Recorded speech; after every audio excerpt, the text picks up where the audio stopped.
Welcome to the Heal, Thrive, Dream podcast, where trauma survivors become healthy thrivers. Each month, we'll feature a theme in the trauma recovery and empowerment field. To promote your recovery, healing, and learning how to build dreams, here's your host, Karen Robinson, transformational coach and therapist.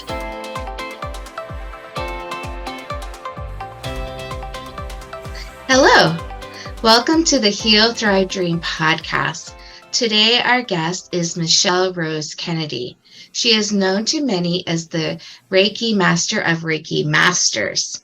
Michelle is also an author, Akashic Records Reader, light language channel, yoga teacher, a meditation and mindfulness facilitator, and combines these with the energy of sound, crystals, light, energy, and affirmations to help people around the world heal and love themselves.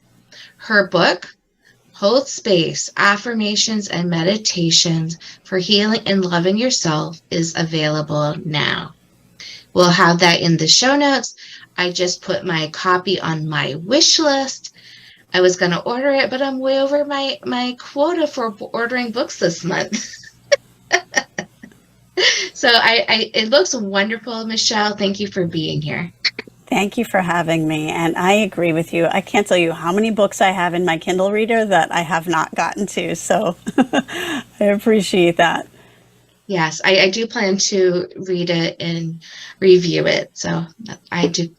I try anybody that comes on this show that are giving time to my audience, I want to give back as well. So I would love to give you a review. Thank you. What are you most proud about in your book? I think I'm most proud of the whole of it.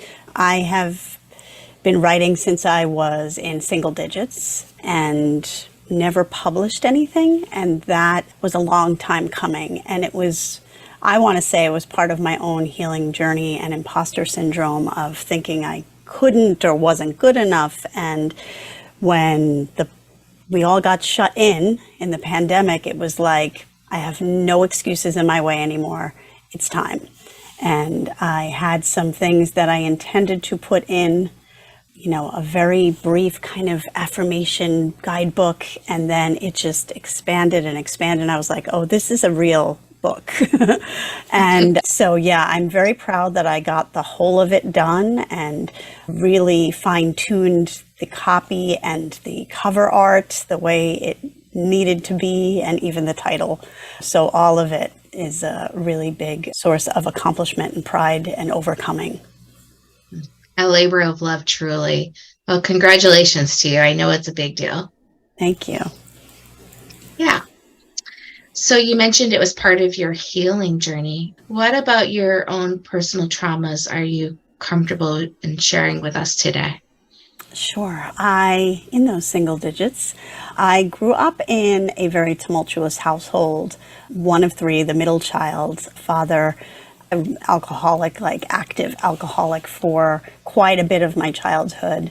Things were very tumultuous and hostile, kind of toxic.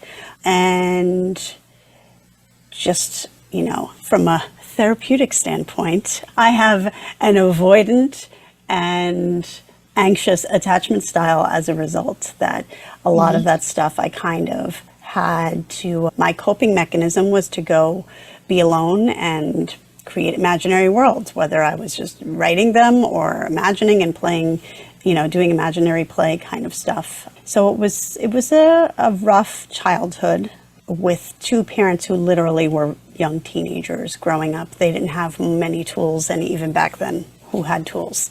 So they, as everybody does, kind of had their own trauma coming into it. And we three sisters had, some comfort in each other, but more often it was 2 against 1 in a 3 childhood household. I think I kind of see that happen and play out with a lot of people I know. So the thing that I mentioned therapy, the thing that got me into therapy was when I went to college, I was sexually assaulted and kind of got into this very deep depression, and my friends basically dragged me to psych services at college, and they said, you can't do this, you need to talk to somebody. And it was an amazing door that opened for me of healing that, as well as so many years of feeling less than, guilty, shame, all that. And I stuck with therapy for, I don't know, a little bit under 10 years, I think, after that. And it was just very uplifting and helped me become okay with myself and stronger. Mm-hmm. I'm really happy to hear that your therapy was a healing experience, because, sometimes I hear horrible stories of survivors not feeling that their therapist is equipped to help them heal, which boggles my mind, because majority of people who go to therapy have some sort of trauma. So I'm really glad about your experience. I did have one of those. Oh, of course. Yes. I was in a support group for a really long time. After psych services, I went into a victim kind of support group. Everybody had similar stories, and we were so supportive. And then, graduated out of that, and they said, you have to go on to your own therapy, and here's a place that does sliding scale, and they assign you a therapist. And I walked in there, and she was an older woman, and she was like, what were you wearing? Were you drinking? She did all the things, and I literally stood all up. the wrong things. I know. I stood up and I waved my finger at her, and I said, shame on you for trying to shame me. And I've worked for a whole, whatever it was, a year already on this and not feeling that way. And you shouldn't be working with people who have trauma. Maybe you shouldn't even be a therapist. And I stormed out. Ooh. Yeah. So you found your voice at this point. Yes. Yes. And then the sliding scale clinic called me and were like trying to get me back. And I was like, you should fire her. Like, I was so mad. Like, it really, that is damaging. And if I hadn't done the work, imagine somebody went to her who hadn't done any work, like just so not okay. Yeah. Well, thank you for sharing that too, because it's validating for people who've had negative experiences in therapy. So it's not supposed to be that way, people, but sometimes it does happen. There are bad people that are therapists. Bad behavior, I should say, not bad people. In any profession, there's good behavior and bad behavior and all the things in between. So, Michelle, I want to go back and ask a question. And of course, if it's something you don't want to answer, we will totally respect that. But we do seem to have a lot of survivors who grow up in homes that are dysfunctional with a parent or two abusing substances. And abuse could be one of the main abuses that seems to happen is the emotional abuse, with a lot of put downs and mean things, sometimes cursing. Was that your experience? And then other people have physical abuse and some people have sexual abuse. Do you mind sharing what kind of abuse it was? And if you do mind sharing, I apologize. No, it's fine. I don't mind sharing. It's actually on my website that I was this sensitive kid. I cried a lot. I mean, it was an overwhelming childhood. And so I was really like, it was always probably right there. So feeling it. You might get some tears out of me, Karen. And it's okay. We honor tears. They would take songs on the radio and make parodies of me crying and lots of making fun of. It was really weird. And my dad was kind of the main one that did that, but my older sister was happy to jump in. We can talk about like narcissistic environment. My older sister was the golden child for sure, and I was the scapegoat. So she was very happy to jump in on the team of ganging up on me. Our mother was not guiltless. If someone fell or hurt themselves, she would laugh. So she has some mental illness and stuff going on as well. So I would say emotional abuse was the main thing. There was not any hitting, although there was threat of the belt, which was big, back in the 70s and 80s. I feel like, not that every childhood should have had it, but I feel like it was a thing. And my dad definitely, when he would come home drunk and they would fight, there was a lot of that, punching holes in walls, my mother getting a picture to hang over the hole. And my mother also had some very vindictive things that she would do to him because she was, feeling her own helplessness and frustration. So there was a lot of mental, emotional kind of abuse going on. Mm-hmm. Even if it wasn't direct, it was observed. Well, I don't know if you've read this in research before, but the research shows that children that grow up in hostile environments with there is domestic violence, and it's considered domestic violence to punch holes through walls because it's very threatening. It shows an instability. It shows your home is not safe. And children growing up in that environment tend to have more symptoms than children who are actually beat. So I think that's very fascinating. So it definitely means it's hard on a child's psyche for sure. So I think a beautiful thing, though, that came out of your trauma, if it's okay to say, is because of all that you went through, I'm guessing you have quite a bit of compassion and understanding of how survivors think and feel. Would you agree with that? Definitely.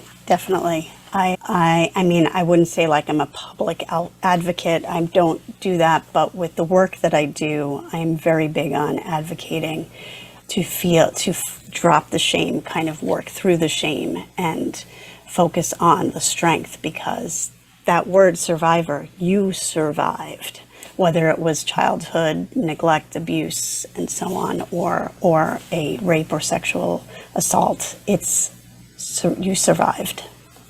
Mm-hmm. Yeah, and tell us, can you share an experience of working with a survivor and how the work you do helped in their healing journey?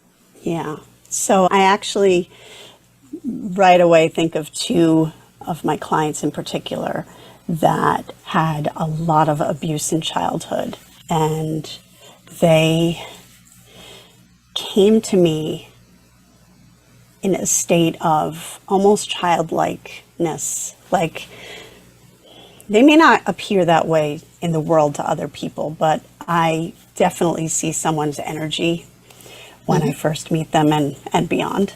And the earlier sessions with these clients, or even others, may have been a lot of crying and a lot of release. And then it begins the work of rebuilding and strengthening and feeling that energy grow in them, and seeing them walk in the door, and now I see a grown person coming in and like, oh, you're in your adult self now. In particular, I feel like we all get called to some kind of purpose. It may not be a job, but a purpose. And I would never have guessed that I would be helping people get through their trauma and step into their power, or their own gifts. But part of the work that I do is the Akashic Records, which can connect to the energy of past traumatic events in this life or even in other lifetimes, and kind of start the healing there. So inner child work may look like, in one of my sessions, that energetically the inner child will step forward and the adult self will either see them or ignore them and work through that and get them to the point of connection and seeing each other. And sometimes I've even experienced them hugging each other, and while the person is receiving the energetic healing, they may feel something happen, not understand it exactly, or may come back to a memory in their own mind as this is happening, and I'm kind of witnessing the energetic effects of it. Sounds beautiful. You mentioned one of my favorite words with doing trauma recovery work. Well, you mentioned like maybe 2 or 3 words, but the one I want to focus on now is the word release. Can you share more about what that means or what that looks like? Yes, actually it ties in with the book. Many of my trauma clients, I can't see them more. It's like therapy. You know, there's only so much therapy you can do before it becomes too much. And you kind of have to sit with your feelings and do your own work beyond and in between sessions. So I would, during the session, feeling that energy, would channel highlights and affirmations to help that person with release or with the healing. And then they could go take that and work in between sessions. A lot of the release work in the early point of trauma, that I would literally, while they're laying on the table, you know, receiving energy, I would I would invite them to repeat some of these affirmations. Yeah, I'm because of my own past, very trauma informed. If they're moved to repeat, I invite you to repeat after me.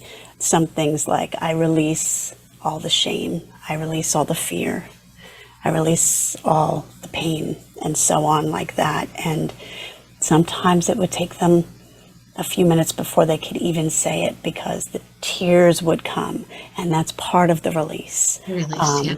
You know, sighs or groans, and a lot of people have had, you know, many different sounds come out of them as they're releasing. But it's an important part, because it gets stuck, and that stuff hides. And, you know, not just in the mind. You know, we have corners of the mind where we may have blocked memories, but in the body too, and in the energetic field. So it's about kind of letting that stuff rise to the surface, which is terrifying. But when we can finally feel safe enough to let it rise to the surface and release it, it no longer has power over us. Exactly. Yeah, I think that's why yoga is another practice that's so healing for survivors. It's that release of the physical and emotional tension, but also has that spiritual healing power that we can take as little bit or as much as we need or want during our practice. Yes. Do you see yoga similarly? You're probably more articulate how you describe it. No, I will just be very plain about it. I have had people come up to me after a yoga class and say, you know, there are certain poses that are very triggering to me, and I feel very vulnerable, and it brings me into childhood trauma. And so I offer them, and they're usually, you know, this would be like a regular student, and I'll say, I'm so sorry that that's happening to you. Call out, you know, raise your hand, call out to me, ask me for a modification, let me know what's going on. But I also give them tips like, and this could go for anybody, if you're in a yoga class and you're having that moment, if there is one of those, you know, yoga blankets or Mexican blankets that are available to you, fold it up, or if it's already folded, lay it on your center or wherever you're feeling the trauma. But most times it's that core, you know, we're very vulnerable in our core, and laying that on your stomach and putting one hand over the other on that area can make you feel more grounded, more safe, because safety is where we are most vulnerable is there. So safety is key, and kind of putting weight and pressure on those spaces to help you. And it doesn't mean pushing those feelings away. It's creating the safe space to feel it and experience it. And I encourage everybody, if a pose is triggering to you and you need to stop and go into child pose and just tuck under, do it. Because that is another pose. It's called child pose because it is that space of let yourself be. It's really important to feel empowered to do what you need, your body, your mind, your soul needs in a yoga class. And I think there's, again, just like we said, there are bad behaviors in therapy. Some teachers have bad behaviors of pushing people past their limit, you know, emotional, mental, physical limits. And that is not healthy or safe either. Yes. So even if it's a bit hard, use your voice or just don't do the pose. What is the yoga teacher going to do? Yeah, exactly. Hopefully they don't have a broom they're going to beat you with, right? So, you know, I think it's like a beautiful tip with the blanket. I love that. Thank you so much for that. You know, because I think sometimes Well, a lot of times survivors, we want to stay invisible because there's a risk to be invisible. And so it's important to use your voice or just simply say no. Right. Practice that word no. It's the same with a teacher kind of adjustments. I remember I had a student who was like, why don't you ever touch? Why don't you ever adjust? I said, I think it's more important for you to find your balance. And I'm very trauma informed. I've had so many teachers put hands on me and I jolt. Like, it's not okay. Ask. Teachers should be asking, but most of them don't, because if they don't, well, not most. Some of them don't because they don't have a traumatic background. So if you have a traumatic background and touch is hard for you, you can go up to your teacher at the beginning of class, new teacher, and say, hey, please, I don't like hands-on adjustment. That's it. I have people that do love it, but I always ask, is it okay if I give you a little adjustment? Fine. If they say no, that's fine. They don't need any reason. But it's really important to feel empowered in all places. Absolutely. Yeah, and I think too, a lot of people may not mind if they see it coming. So just asking. Yeah. And saying where you're going to touch. Like, is it okay if I touch you on your shoulder or on your right leg, above the knee, or wherever? Right. But asking, and if the survivor says no, thank you, just giving that verbal encouragement and praising them. Wow, look at you. You really are empowered. So that's cool, because yoga should feel empowering. Yeah. Yes. Okay. I am a big book person. I think we mentioned that at the beginning. I love books so much. It hurts to put my book away some days. Are you also a book person or not so much? I am a book person. Like I said, I have a lot of books in my Kindle. I go through periods of nonfiction and fiction, and I'm currently in more of like a nonfiction space of reading, books about topics that I'm interested in and, or want to expand on. But when I get into fiction, I am all in and I fall in love with the characters. And I would say my most melancholy ending was Katniss. and I really mourned the loss of those books, and feeling like I really felt like I was spending time with Katniss and her life and her own overcoming and development. And I didn't like, I'm not going to spoil anything, but I didn't like how it was kind of, this neat, clean ending and kind of abrupt. I really wanted more. Okay, so who are you talking about and who's the author? Oh. I'm not familiar. But The Hunger Games. The Hunger Games. Oh, the series. Hunger Games. Yes, sorry. I don't remember the name of the author. It's okay. But yeah, the Hunger Games was really, I am a huge sci-fi fantasy, thirsty sponge when it comes to that kind of topic. And I really enjoy that, but really it's about the characters and the stories. And I really enjoy it. So there's been others that I enjoy, but that, I want to say that trilogy really got me. Really hooked me, and I really felt those characters alive. Yeah, I hear the passion, and one of my daughters loved that series as well. I am not much into sci-fi. I'm not sure why. My mom is, my husband, my daughter, my son. Yeah. So what about healing books? Other than your own book, do you have a favorite book that was really helpful during your healing journey? You Can Heal Your Life by Louise Hay, which I still use as a reference, and that I think that my book kind of, had some inspiration from that, that there are affirmations in that book, and there's a lot of sharing that Louise Hay did about her own trauma and healing journey. And I wanted it to be at that level of vulnerability and sharing. So yeah, that book is still a go-to for me.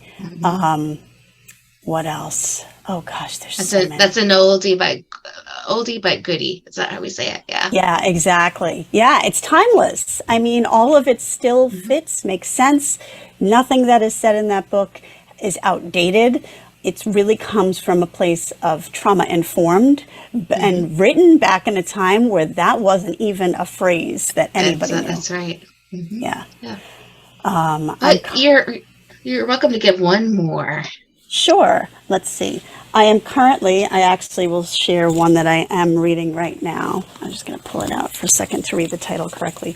The Attachment Theory Workbook is what Hmm. I am working with now and reading, because I think it's important not only for me in my own work, but also to help with other people that, we all struggle with this stuff, and it's helpful to understand each other and be able to, kind of hold space or create space for others to be who they are. Meet people where they are. Yeah, it feels like attachment theory, even though, like, of course, it's another timeless thing, it's getting more and more attention. People are really looking at their attachment style more recently. So a lot more of my clients are asking about doing that kind of work in therapy as well. So I also recently got that book too, just to have more skills to offer them and so forth. Yeah. Okay, so I want to hear more about your work, like how, like if you offer, I know you teach yoga, but do you do with your other kind of work, is it one-to-one? Is it group? Are there courses? Like, tell us a little more about your work.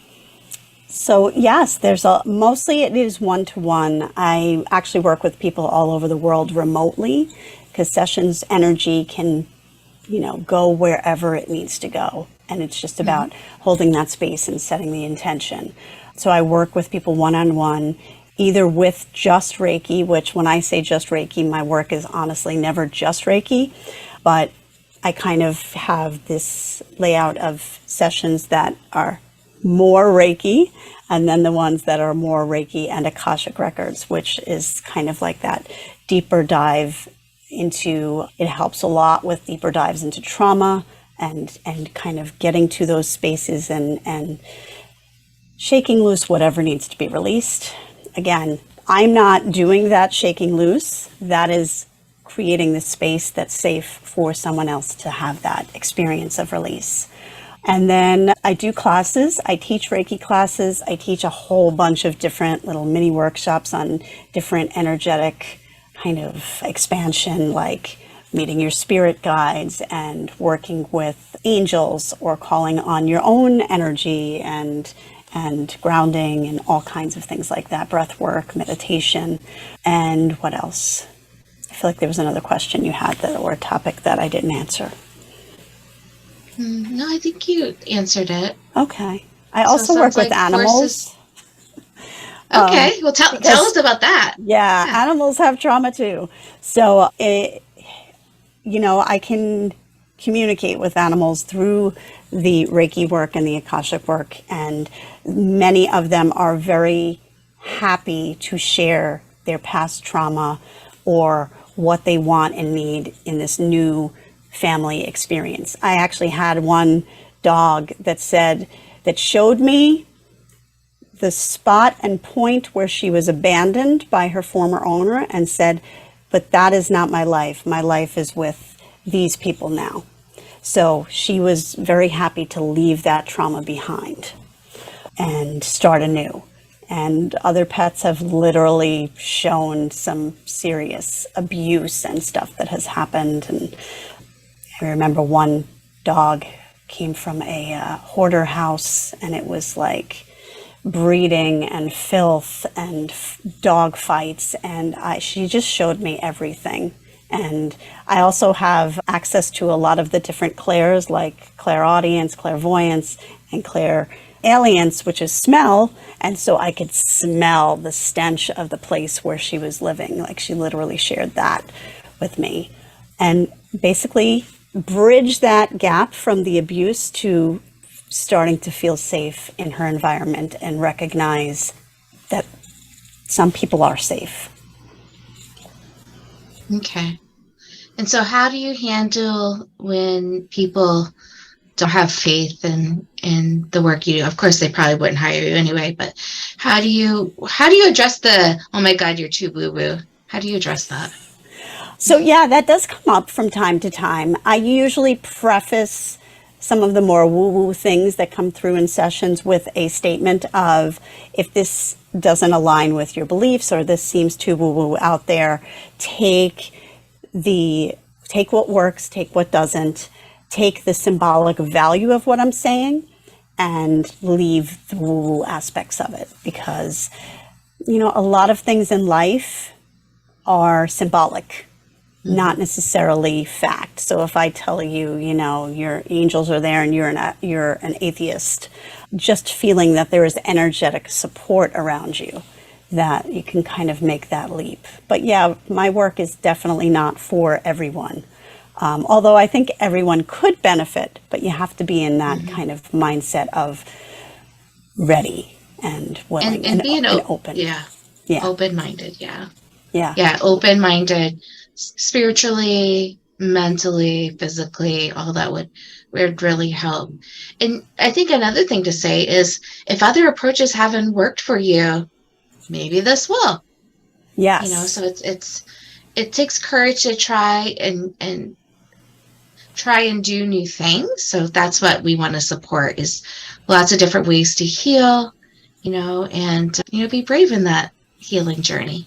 Yeah. I also want to just mention that I am a huge supporter of therapy, and I think that therapy and Reiki fit so well together. My clients who have had the hardest trauma, they often would alternate or, see me every other week and their therapist once a week, and bring what happened in Reiki sessions to their therapists and work on that level. I've even talked to some of their therapists that, kind of give them a more in-depth look at what's happening in the sessions. So I think that it's a fabulous pairing for a trauma healing journey.